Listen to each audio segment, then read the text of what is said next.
Welcome back to the show, everybody. Check out these headlines. CEO arrested. We'll tell you who and for what. And we got this. Coinbase accounts frozen for customers. We're going to take a look at it. Goldman Gensler is going to testify. We'll tell you when. Prometheum is back in the news, ladies and gentlemen. You need to know about it. Here's some good news. Remember the XRPTipBot that was on Twitter? It's back, baby. And so is SABB. It launches for U.S. corridors using Ripple and XRP, is it? We're going to find out. Somebody roll that beautiful intro.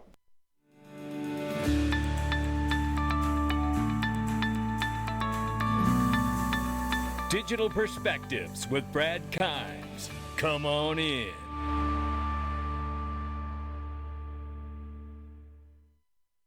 Welcome back to the show, everybody. You can follow me on Twitter and YouTube for exclusive content. This is the central hub for the XRP community. It's XRPLHQ. Don't mess around. Click the link underneath the video. Get to know this site. It's the everywhere place. It is the place to be for the XRP ecosystem. Whether you want to put your company up here and advertise, you can click that link and do it there. Click the link underneath the video. You want to find out about payments, wallets, DeFi, content creators, exchanges. We got it all right here. Click that link below to find out. And don't forget about the XRP Rich List and the XRP Calculator.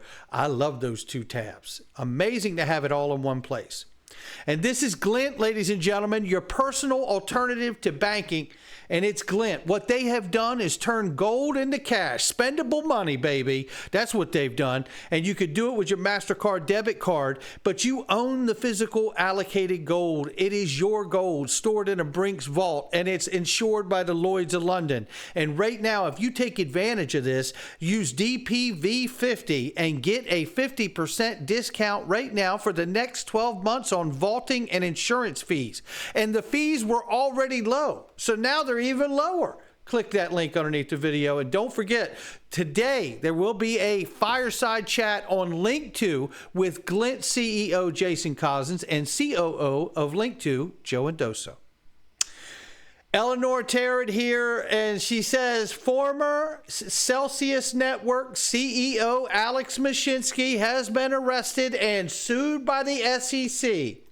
More confirmation in from Watcher Guru as well. Former CEO Alex Mashinsky arrested, and now CoinDesk has come out and said the same exact thing. He was arrested earlier today in an investigation into the company's collapse. Well, it's about time. Tons of people harmed, and this guy was still rolling around. A few months ago, he was at a conference. The SEC got some lag time they need to figure out here, you know what I mean? And then what's going on here? Bank of America freezing Coinbase linked accounts, are they? Trumer or rumor? And by the way, Mr. I's got his Trumer's Twitter space tonight. Don't miss it. Chad Steingraber's going to be on there, and I'm going to jump in there too, because I tell you, he's been crushing it on the Fed Now news and everything that's happening. And boy, do we have some news for you. Don't go anywhere. Ripple partner opens U.S. corridor in Saudi Arabia, and I tell you, there's a lot more to discuss about that. But before we do, Prometheum is CCP, Communist China backed.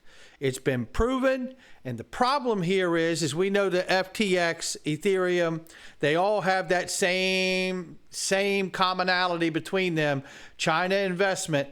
And I tell you, the real problem here is that there's even more evidence. Before Prometheum changed their logo, it was designed in China red all the way back in 2017. Shout out to Crypto Cowboy. You can't stop that guy. And if Prometheum began developing its own technology platform totally independent of its China-based CCP-tied partners in December 2019, as Mr. Aaron Kaplan stated, why was this not made clear in Prometheum's SEC filings? 6 U.S. congressmen alleged this and have asked this question and suggest that the CEO, Aaron Kaplan, Mr. Kaplan, may have in fact lied about his involvement and the involvement of the CCP and behind him and the company. My question is, because we're going to see next Wednesday Gary Goldman Gensler will testify in front of the Senate Appropriations Committee. I'm asking someone in Congress to ask Gary Gensler, why is it that Ethereum gets a free pass, FTX gets overlooked for the dumpster fire of a company it was, and awarded a special broker-dealer's license, and now we see Prometheum, CCP-backed, and they get a special purpose broker-dealer's license as well. Will anyone in Congress ask Gary Goldman Gensler, or should we see Gary CCP Gensler, why he is awarding these licenses to these kind of entities? We'll see. Now, here's some good news. Let's turn the page here, because you remember the XRPTipBot, and for those of you that are new to the space, you'll be like, what is an XRPTipBot? The XRPTipBot was really cool. And if you download the Zum wallet, you can actually get the XRPTipBot within inside of the Zum wallet.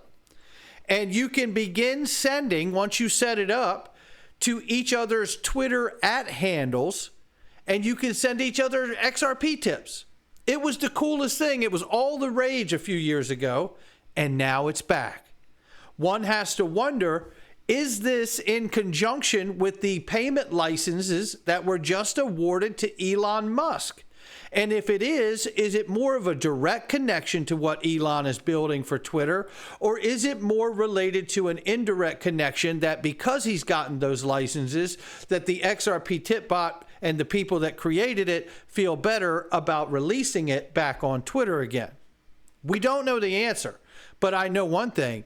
It does work really well, and I used it, set it up and used it yesterday, and they said there may be some, glitches while they get it straightened out again. But I tell you, once it's up and running, it works fantastic. So the XRPTipBot, download it for yourself through your Zum wallet and check it out. It is remarkable to be able to send each other XRP tips. Now, here's one right here. I think I might need to send this guy a tip. This is Jack the Rippler right here. He says, boom, Saudi Arabia is going to use XRP to settle money from 2B. He says it's the oil money. Now, this is what we need to take a look at here. Saudi Arabia's British bank launches instant cross-border transfer service for U.S. corridor powered by Ripple. Now, I need to read this to you, and then we're going to talk about some information afterwards. But it's not long, so don't get upset. But here we see Saudi British Bank has launched an instant cross-border transfer service for the U.S. corridor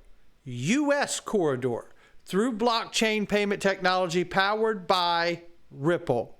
The launch of this service was announced during the 5th edition of the Future Investment Initiative, led by the Public Investment, held on October 26-28 in Riyadh. It says here, Ripple-powered solutions continue to be a part of SAB's strategic plan aimed toward digital transformation and enriching customer experience, and aligned with Vision 2030 and Financial Sector Development Program.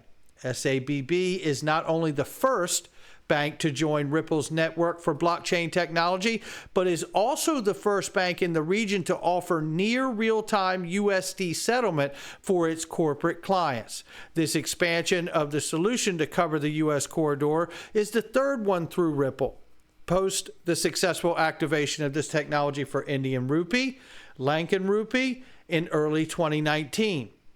With Kingdom's enhanced focus on digitally enabled solutions, SABB aims to continue to bring innovation solutions to its customers in the country.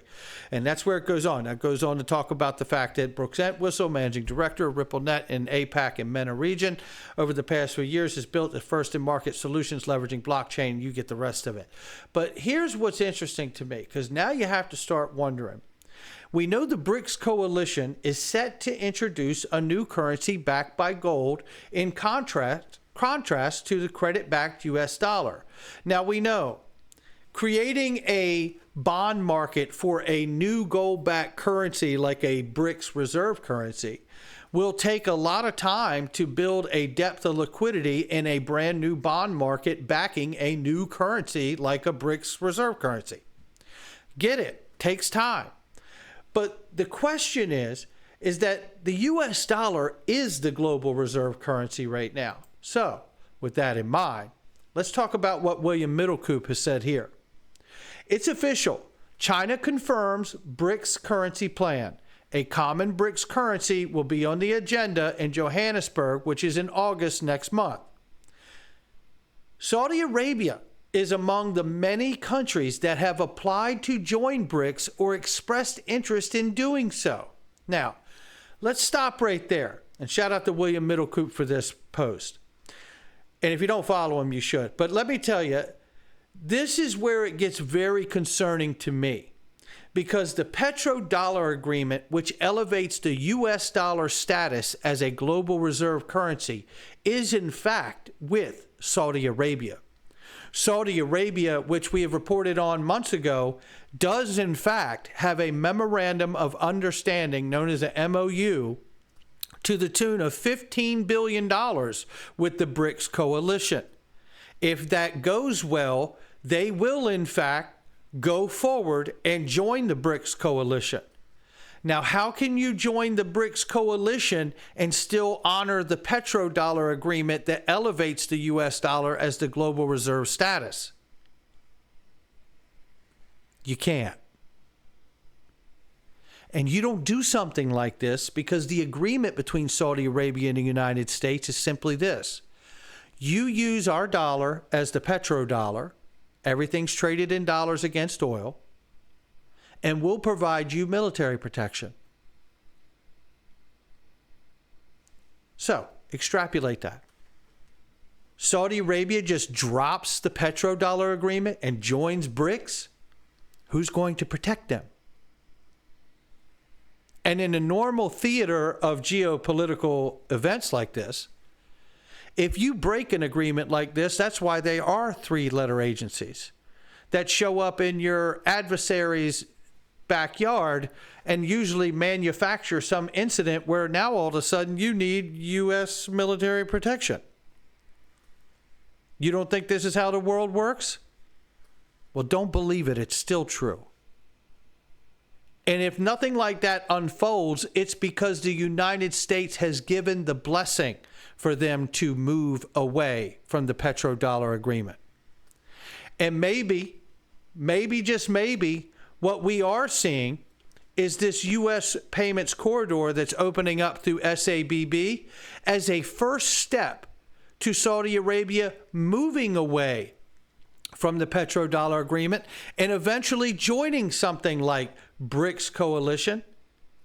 And in the interim, while that takes place, there is this corridor that's been created where they can use RippleNet and exercise ODL if they would like and use XRP for settlement. You know, we are speculating here, but we are speculating on some very real information. How long that transition would take, I don't know. But I can tell you one thing. It certainly looks to be more than just a U.S. corridor opening up using RippleNet and potentially XRP in the future. And if you look at the geopolitical staging of events here and the motion that's happening, the momentum, where the wind is in the sails, I have to say what it really looks like to me is a move away from the petrodollar.